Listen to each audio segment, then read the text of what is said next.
layak kami tinggikan, Allah yang layak kami utamakan di atas segala-galanya yang ada di dalam dunia ini.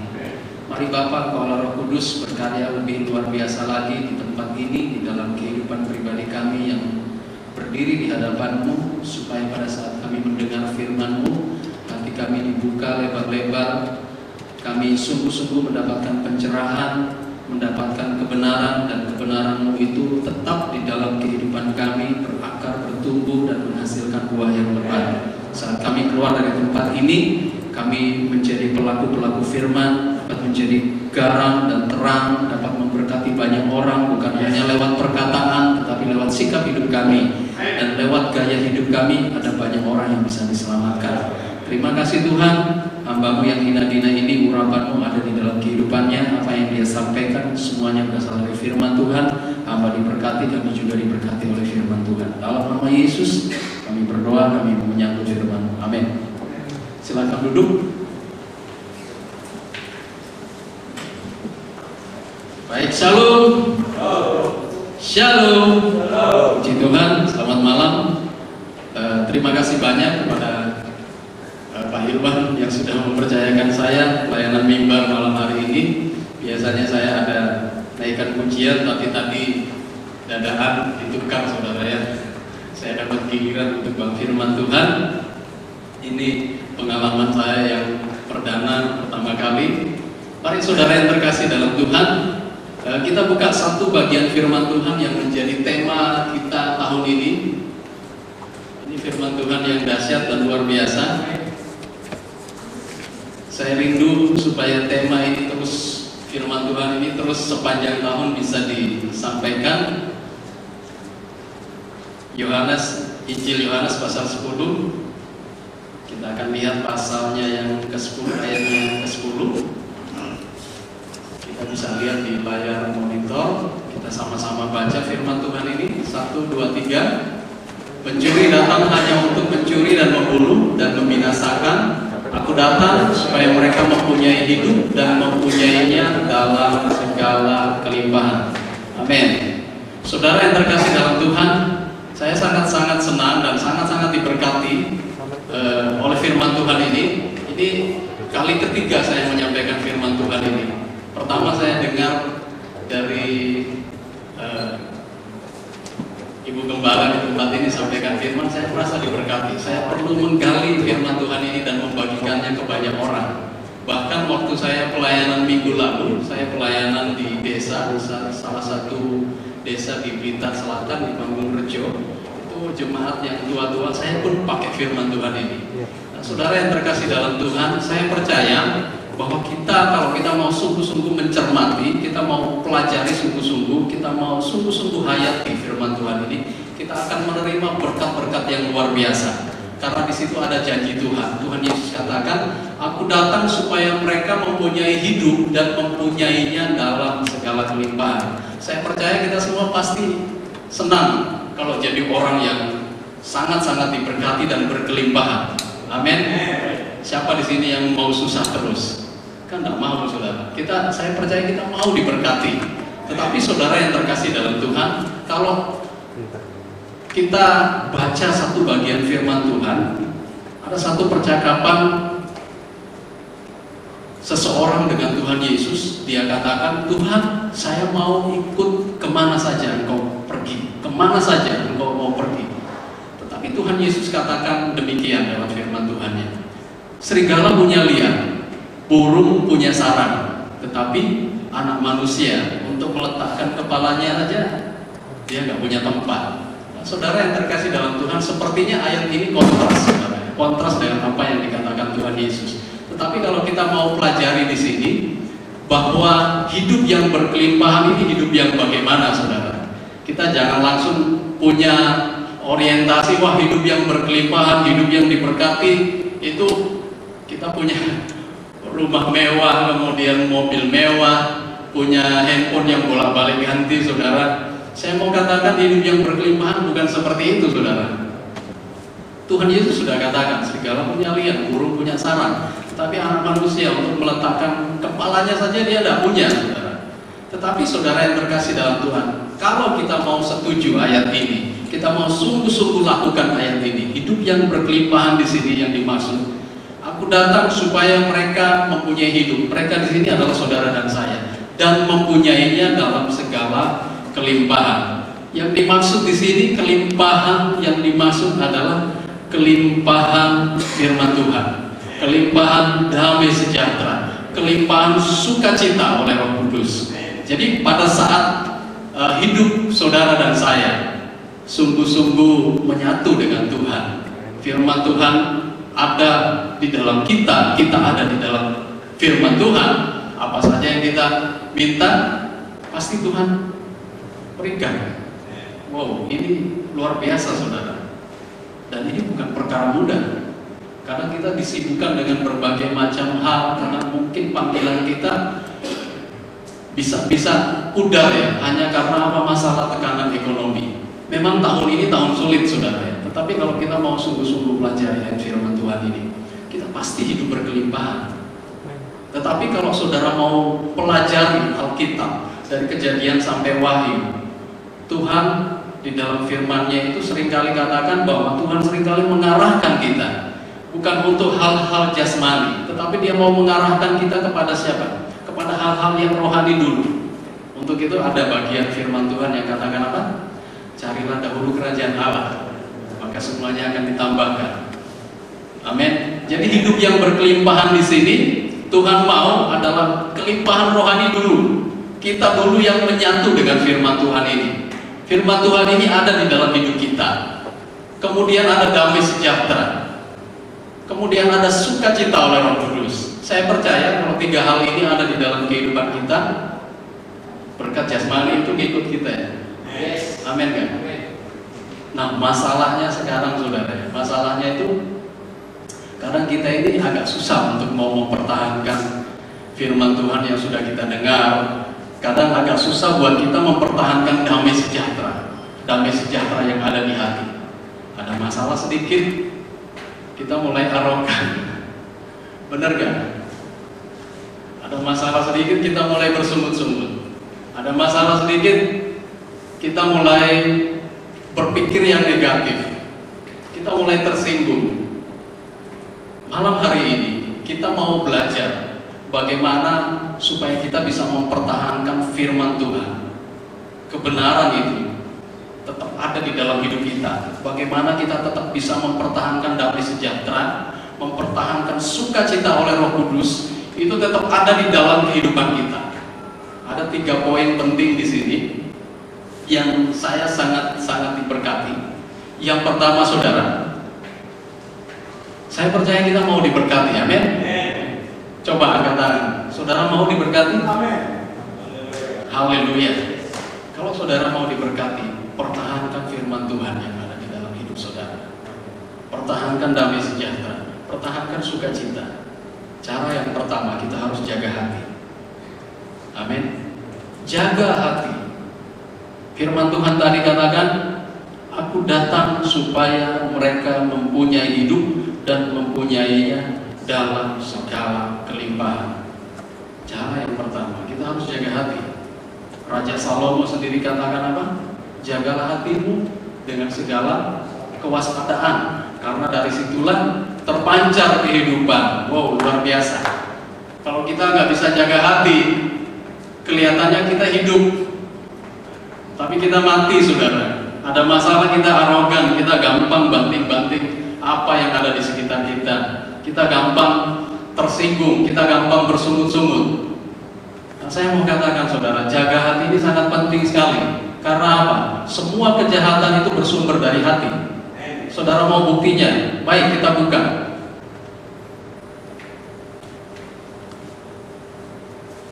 Markus 7 ayat 21 sampai dengan 23.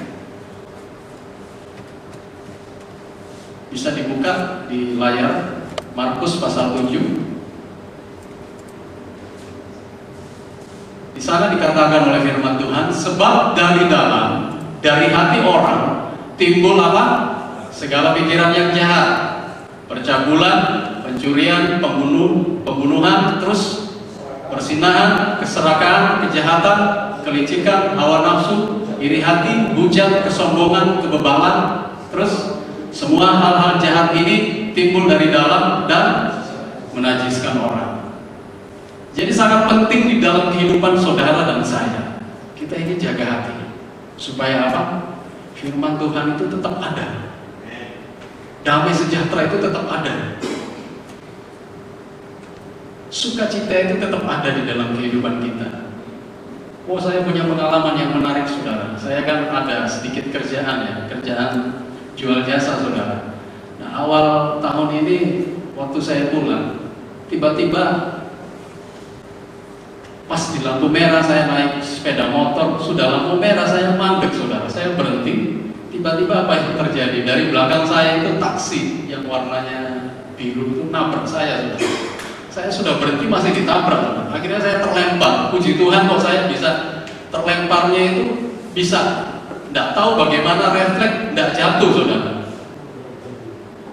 Nah, puji Tuhannya juga itu di lampu merah. Kok bukan pada saat saya ada mau ke SO. Kalau di SO, kalau lewat Kalianak itu kan jalannya, waduh, banyak truk di sana. Saya waktu itu pas lampu merah, jadi sama sekali tidak tersentuh sama mobil. Nah, saudara yang terkasih dalam Tuhan, saya bisa membayangkan seandainya waktu itu saya terlempar terus ada mobil di belakang saya, waduh, pas bukan lampu merah, pasti saya sudah, alhamdulillah ya, sudah innalillahi ya, waktu itu. Saudara yang terkasih dalam Tuhan, pada saat saya ditabrak, kemudian saya bangun, saya terlempar, saya bangun, tidak apa-apa, tidak terkilir, saya bangun, saya marah-marah sama supir taksi itu. Nah, saudara yang terkasih dalam Tuhan, saya sempat marah karena marahnya itu bukan karena saya sakit, tidak, saudara. Marahnya karena saya jatuh, saya kaget, saudara. Motor saya itu sudah dibawanya taksi. Jadi saya berpikir, waduh, ini apa? Saya marah, saya suruh berhenti taksinya. Kemudian kan, ya apa? Waduh, saya sudah agak sedikit marah ya. Nah, kemudian saya renungkan, waduh, ternyata perbuatan saya itu tidak bagus, kurang baik. Saya waktu itu minta supaya dia ganti semua, karena yang rusak motor saya minta ganti. Kemudian saya sempat marah-marah di situ. Kemudian taksinya bilang, wes Pak, kita ke polisi aja. Saya bilang, oh jangan ke polisi, saya minta sampean ini dibetulkan motor saya. Saya minta kita ke bengkel aja. Dia mau kasih uang sama saya tidak mau terima. Saya bilang kita ke bengkel aja. Nah, kemudian saudara, waktu saya renungkan, waduh, ternyata apa yang selalu saya lakukan ini, saya kehilangan firman Tuhan, saya kehilangan damai sejahtera, saya kehilangan sukacita. Nah, saudara yang terkasih dalam Tuhan, saya percaya hal-hal seperti itu bisa membuat kita jauh dari Tuhan, bisa membuat kita arogan kalau kita nggak bisa jaga hati. Nah, saudara yang terkasih dalam Tuhan, apa yang terjadi? Kemudian pada saat taksi ini saya ajak ke bengkel, saya di jalan itu saya merenung, Tuhan ampuni saya kalau saya tadi terlalu berlebihan. Ampuni saya karena saya ini manusia lemah.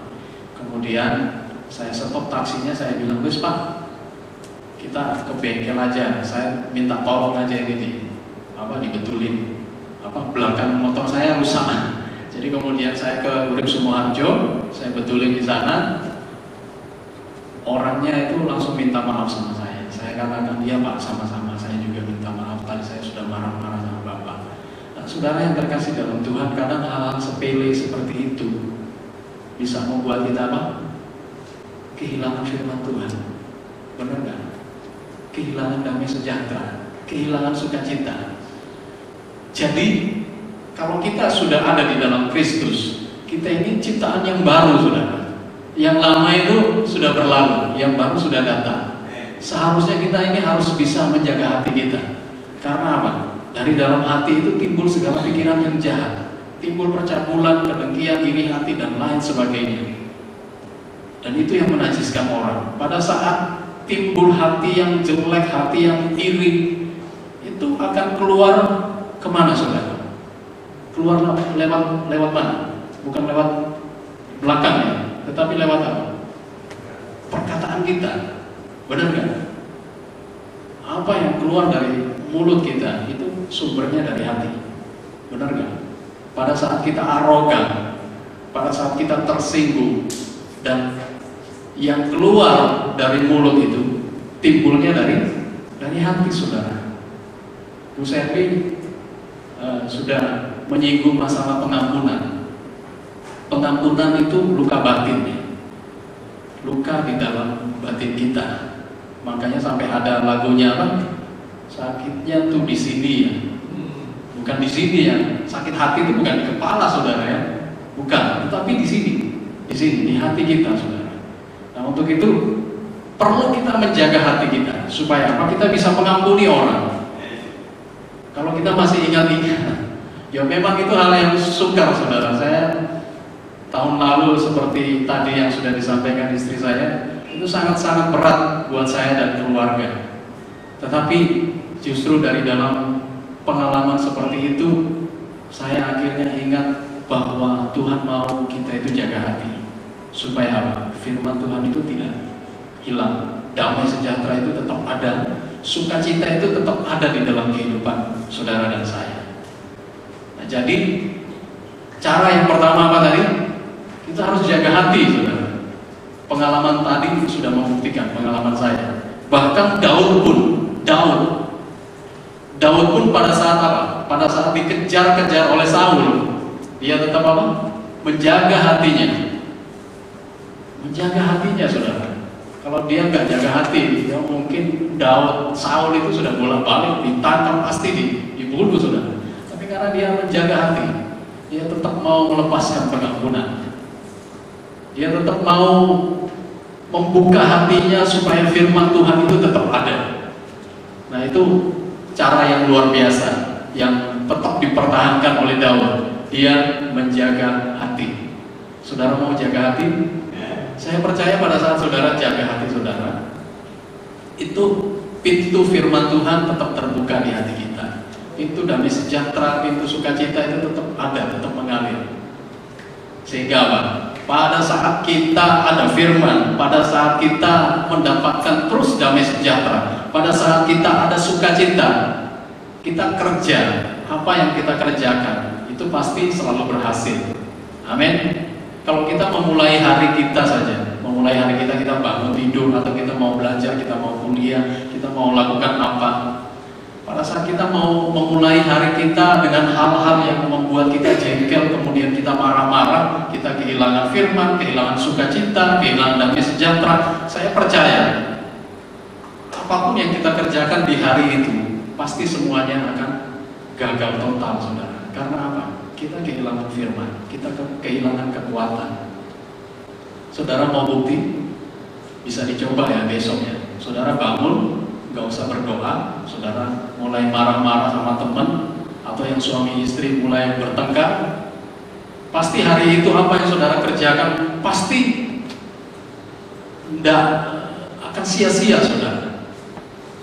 Kalau saudara mau bukti seperti itu. Tapi kalau saudara mulai bangun tidur, saudara berdoa, mesbah keluarga, saudara mulai jaga hati, tetap ada damai sejahtera, saudara bersyukur, pasti apapun yang saudara kerjakan, sekalipun itu sulit, tetapi tetap ada kekuatan dari Tuhan.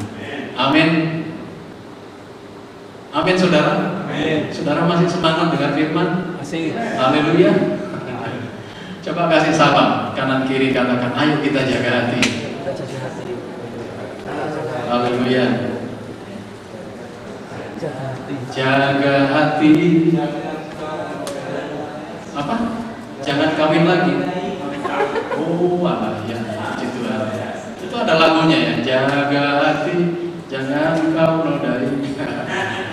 Jaga hatimu dengan segala kewaspadaan, karena dari situlah terpancar kehidupan. Yang kedua, saudara, poin yang kedua, berkat yang kedua. Bagaimana supaya kita ini bisa hidup berkelimpahan? Berkelimpahan dengan firman, berkelimpahan dengan damai sejahtera, dengan sukacita. Yang kedua, kita harus tetap setia melayani Tuhan. Saudara mau setia melayani? Tetaplah setia. Saudara datang ke tempat ini, doa malam, ini menunjukkan bahwa saudara setia, saudara. Kesetiaan saudara itu bukan gereja ini yang hitung, saudara. Bukan Pak Gembala atau bukan Bu Sepri, atau bukan pengurus gereja, tetapi Tuhan yang hidup. Kalau saudara setia, pasti saudara akan diberkati. Kalau saudara setia datang ke gereja, saudara dapat apa di sini? Dapat firman Tuhan. Amin. Kita jangan terlalu berorientasi kepada apa yang namanya materi, saudara. Mungkin saudara berpikir, wah aku ke gereja ini gak dapat apa-apa. Mending aku cari job-joban aja deh daripada gak dapat apa-apa. Saya mau katakan, saudara, kesetiaan ini hal-hal rohani yang Tuhan mau, yang harus kita bentuk di dalam kehidupan kita. Firman Tuhan katakan apa? Jika kita setia dalam perkara yang kecil, Tuhan akan apa? Mempercayakan perkara-perkara yang besar. Saudara masih ingat perumpamaan tentang talenta? Ada orang yang dipercayakan 5 talenta, 2 talenta, dan 1 talenta. Saudara masih ingat firman Tuhan itu? Orang yang 5 talenta dia kerjakan dengan penuh kesetiaan. Orang yang 2 talenta dia kerjakan. Hanya orang yang punya 1 talenta, talentanya itu dipendem, dikubur. Apa yang terjadi? Tuannya marah kepada orang yang punya 1 talenta. Tapi Tuhan itu katakan apa? Kamu sangat luar biasa. Aku akan mempercayakan kepadamu, karena kamu sudah setia dalam perkara yang kecil, aku akan mempercayakan kepadamu perkara-perkara yang besar, kepada yang 5 dan kepada yang 2 talenta. Jadi saudara-saudara yang terkasih dalam Tuhan, kesetiaan kita untuk datang ke gereja pasti ada hasilnya, pasti dinilai oleh Tuhan. Kesetiaan kita ini bukan hanya kita datang ke gereja, tetapi kesetiaan kita pada saat kita datang ke gereja ini diuji pada saat apa? Kita mau menyembah Tuhan. Aduh, mungkin saudara berpikir, waduh penyembahannya kok lama ya. Ada kadang pikiran-pikiran seperti itu. Waduh, firman Tuhannya kok lama ya. Waduh, pembicaranya kok kurang sip ya. Kok firman Tuhannya nggak nyambung. Nah, saudara yang terkasih dalam Tuhan, kadang ada tipe orang, saudara, bukan di tempat ini ya. Ada beberapa gereja yang saya layani, ada orang-orang yang datang, yang dicari itu pembicara yang pintar ngelawak, saudara. Ada tipe orang seperti itu. Wah, firman Tuhannya nggak masuk, nggak lucu. Ada tipe-tipe orang seperti itu, tapi bukan di tempat ini. Saya percaya di tempat ini orang-orang yang setia dengan firman Tuhan. Amin. Jadi hidup luar biasa, ketawa. Jadi pada saat saudara ada di gereja, sebenarnya saudara juga sedang diuji untuk setia. Apakah saudara benar-benar setia untuk pasang telinga dengarkan firman Tuhan? Pada saat WL katakan, ayo kita angkat tangan, kita menyembah Tuhan, saudara juga harus mau tunduk ya, harus mau taat. Karena WL itu berat, saudara. Kalau WL suruh angkat tangan, saudara diem aja, bertapa kayak orang bertapa. Waduh, WL-nya mikir, ini orang-orang ini kenapa ya? Kadang saya juga begitu, saudara. Kalau saya pimpin pujian, ayo kita angkat tangan. Semuanya pada sembahyang, nggak ada yang angkat tangannya. Saudara yang terkasih dalam Tuhan, kita ini diuji di gereja, saudara. Diuji bukan hanya pada saat kita beribadah, menyembah dan dengarkan firman, tetapi kadang Tuhan juga menempatkan orang-orang yang aneh di dalam gereja. Benar nggak? Ada orang-orang yang aneh kadang ditempatkan di gereja. Karakternya aneh, kadang buat telinga kita ini panas, saudara. Tapi saya mau katakan, Tuhan izinkan kadang-kadang orang-orang Kristen yang aneh untuk ada di gereja kita. Karena itu untuk membentuk iman kita. Saudara masih ingat bagian firman Tuhan apa? Besi menajamkan besi. Manusia menajamkan sesamanya ya. Bukan menajamkan itu ya. Batu apa? Akik ya. Besi menajamkan besi, manusia menajamkan sesamanya. Kadang Tuhan izinkan ada orang-orang yang Tuhan tempatkan di gereja untuk membentuk kita, untuk membentuk gembalanya, untuk membentuk saudara hamba-hamba Tuhan yang melayani di tempat ini. Dan saya sudah bukan berarti saya sok berpengalaman, saudara. Ada beberapa tempat gereja yang saya layani juga tidak ada gereja yang sempurna di dunia ini. Saya lihat pasti ada gereja itu ada kekurangan, ada orang-orang yang rada-rada nyeleneh gitu, saudara. Dan saya percaya bahwa itulah Tuhan tempatkan seperti itu. Supaya apa? Pada saat kita dibentuk dengan sesama kita, kita ini semakin setia ikut Tuhan, bukan ikut gereja. Amin. Kalau kita mau setia sama gembala, waduh, gembala juga manusia biasa, Pak ya. Pendeta juga manusia, punya kelemahan, punya kekurangan. Belajarlah kita setia untuk ikut Tuhan. Pada saat saudara dan saya setia, kita tidak akan pernah kehilangan firman.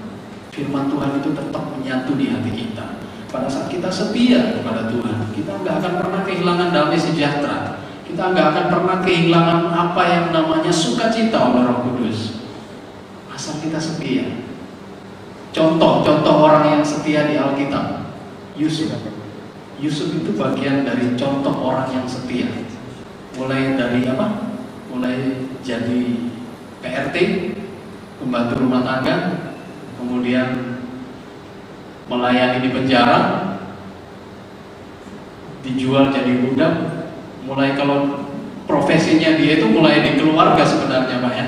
Mulai dari keluarga dia melayani saudara-saudaranya, sama saudara-saudara dijual jadi budak, jadi pembantu di Potifar. Tapi akhirnya apa? Buah dari kesetiaan itu apa? Dia jadi Perdana Menteri. Benar gak? Tangan keduanya Fir'aun.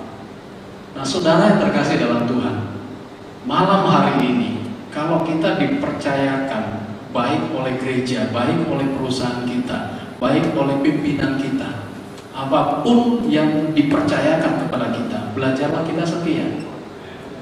Amin. Setia terhadap pasangan.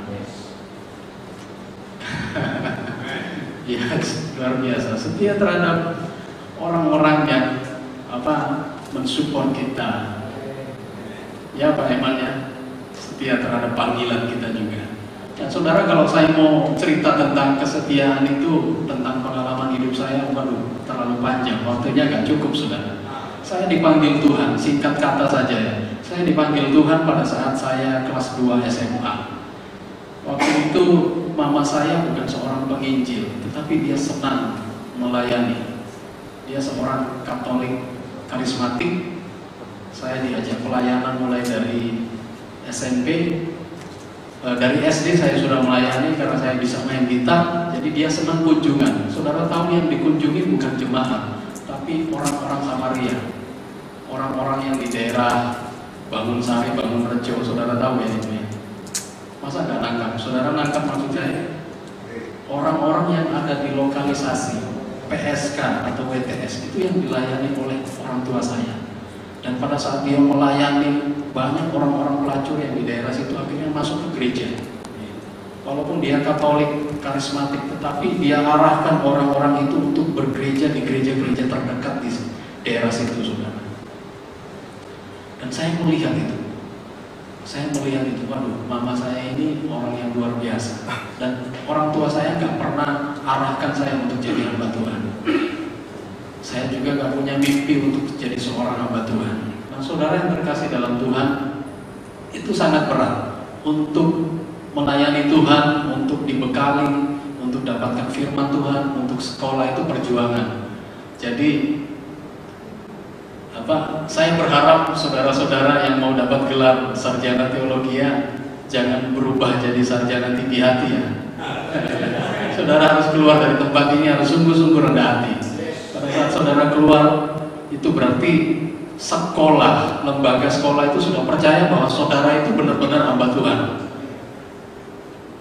Benar-benar saudara itu akan dipakai oleh Tuhan, akan menjadi berkat bagi banyak orang, khususnya juga bagi jemaat. Demikian juga dari jemaat, saudara. Pada saat saudara datang ke gereja, saudara di sini dibekali oleh firman Tuhan. Firman Tuhan katakan, jaga hati, tetap setia. Saudara harus tetap setia.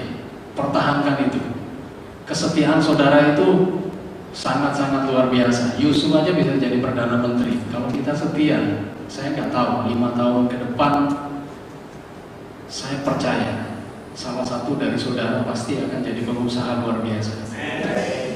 Tidak tahu di tempat ini siapa. Amin, puji Tuhan. Ini kata-kata nubuatan saudara. Asal kita mau setia saudara. Karena gereja ini kan butuh banyak orang-orang yang sungguh-sungguh mau melayani pekerjaan Tuhan. Pak Irwan kan nggak selama-lamanya jadi gembala di sini, maaf Pak. Iya, Pak Irwan nanti kan akan tua, pasti ada generasi-generasi, mungkin anak-anak saudara nanti pasti ada di gereja ini. Saya juga nggak selamanya ada di mimbar ini saudara. Mungkin saya nggak tahu umur saya berapa, mungkin saya duluan dipanggil Tuhan. Saya nggak tahu saudara. Saudara ingat Pak Ranto? Umurnya belum 60. Dia semangat sampaikan firman Tuhan. Saking semangatnya dipanggil bablas langsung. Dipanggil sama Tuhan.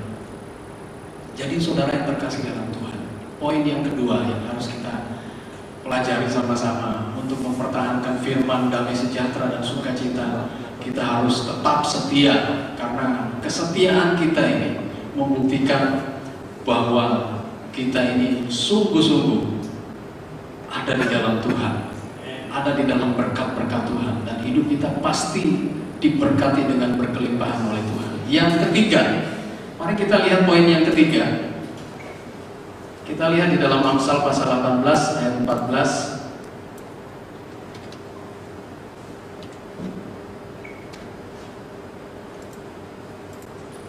Amsal 18 ayat 14. Bisa kita baca sama-sama, 1, 2, 3. Siapakah akan memulihkan semangat yang patah? Amin. Mungkin di bagian lain ada firman Tuhan yang katakan hati yang gembira adalah obat, tetapi semangat yang patah keringkan tulang. Jadi poin yang ketiga, bagaimana supaya kita bisa hidup berkelimpahan? Kita harus tetap ada di dalam firman, kita harus memiliki damai sejahtera, kita harus tetap ada sukacita dan mempertahankan 3 poin itu. Yang ketiga di sini, poin yang ketiga harus tetap bersemangat. Haleluya. Saudara mau tetap bersemangat? Kalau kita bersemangat, penderitaan apapun pasti jadi enteng. Amin. Sekarang kalau saudara tidak punya uang di rumah, mungkin di kantong saudara tinggal 5.000. Tapi kalau saudara pada saat punya uang hanya 5.000, saudara buat tidak bersemangat. Waduh, saudara mungkin bersulo atau bersungut-sungut. Waduh, uang saya kok tinggal 5.000, besoknya apa? Gini.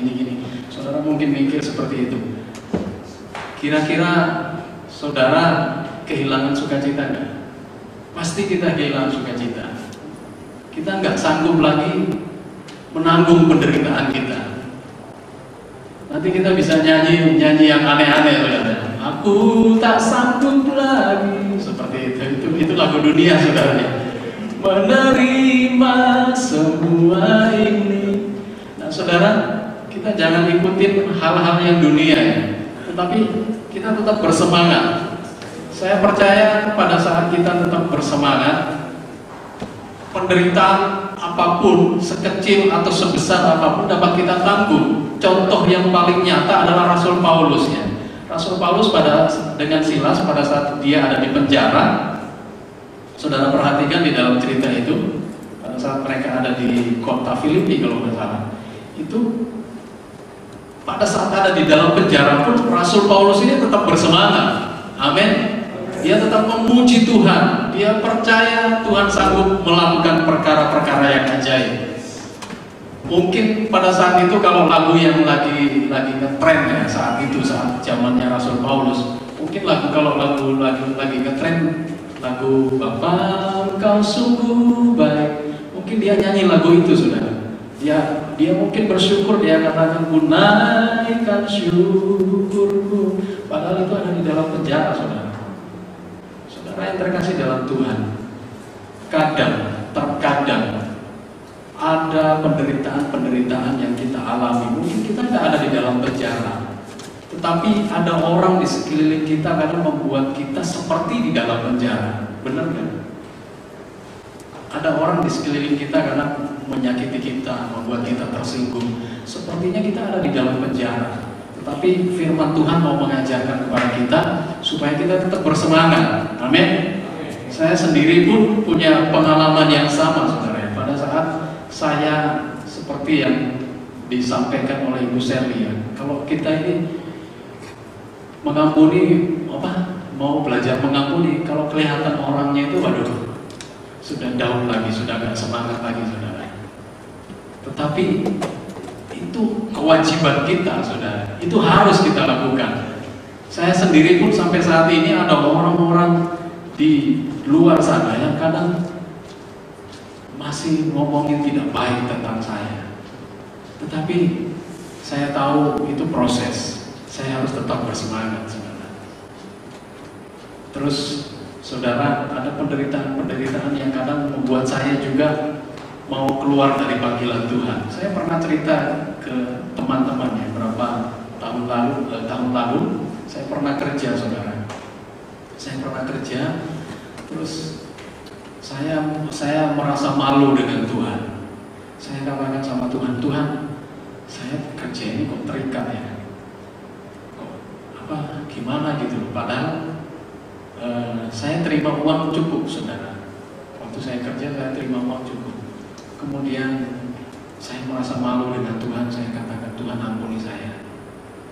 Bertahun-tahun saya melayani pekerjaanmu, saya diperhadapkan dengan masalah seperti yang disampaikan istri saya tadi. Kenapa kok saya harus ambil keputusan untuk kerja? Ini jadi dilema.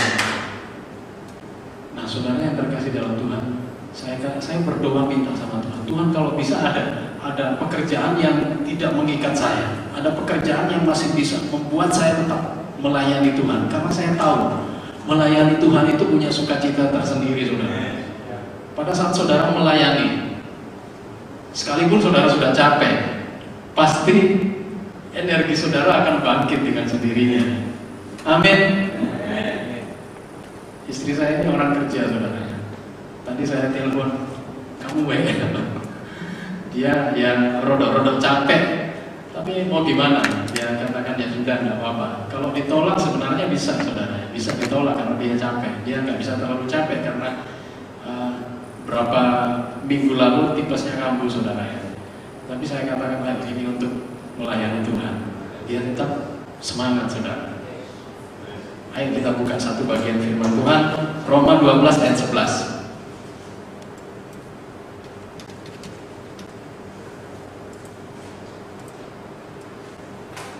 Roma 12 ayat 11. Ini bagian ayat firman Tuhan yang terakhir.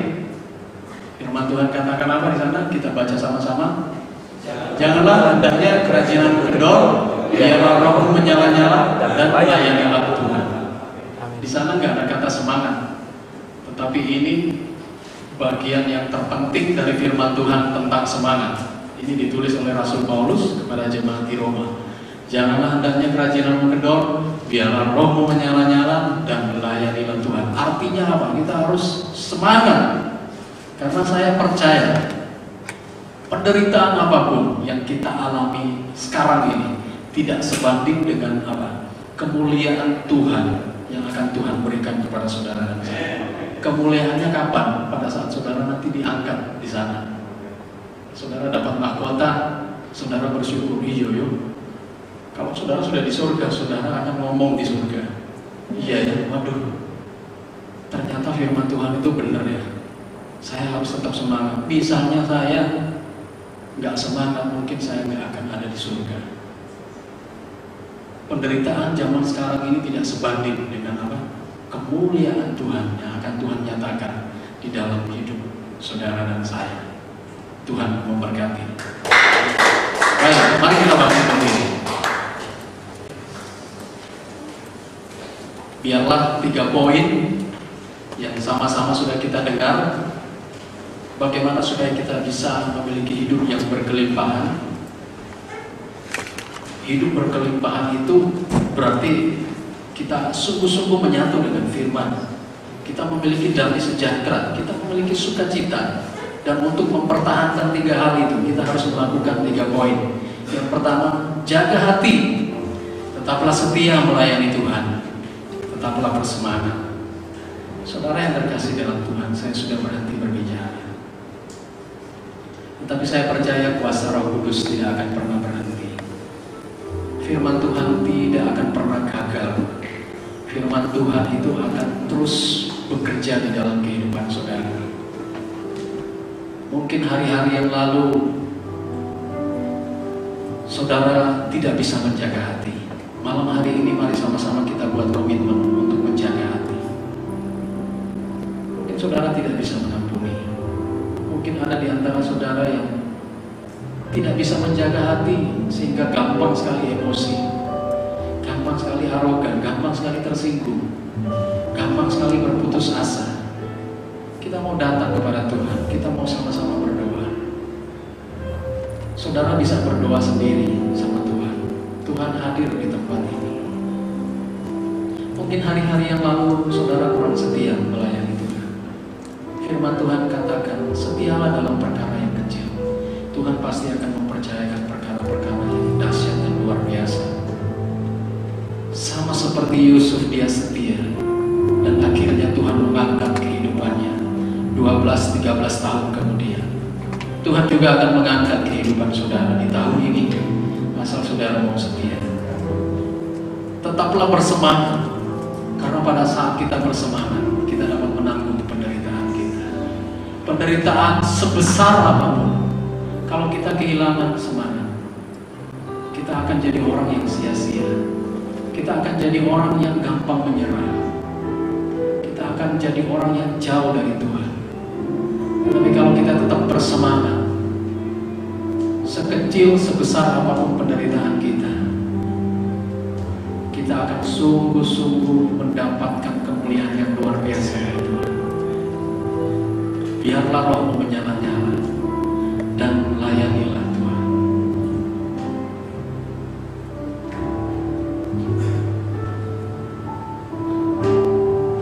Terima kasih Tuhan. Seperti wanita menuratimu, menangis di bawah kakimu, demikian hidupku mau mengasihimu. Yesus, Engkau baik bagiku. Katakan, seperti wanita, seperti wanita mengurapimu, menangis di bawah kakimu. Demikian hidup kami Tuhan, demikian hidupku mau mengasihimu. Yesus, Engkau baik bagiku. Mari angkat tanganmu, katakan, sampai akhir ku menutup mata, ku tetap setia menanti janjimu, sampai ku dapatkan mahkota kehidupanmu. Ku tetap setia melayanimu sampai akhir. Ku menutup mata, ku tetap setia menanti janjimu, sampai ku dapatkan mahkota kehidupanmu. Ku tetap setia melayanimu. Mari angkat tangan, sampai akhir ku menutup mata. Katakan dengan iman, ku tetap setia. Katakan dengan kesungguhanmu, menanti janji. Tuhan pasti berjanji memberikan kemuliaan.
kami akan setia melayani Engkau.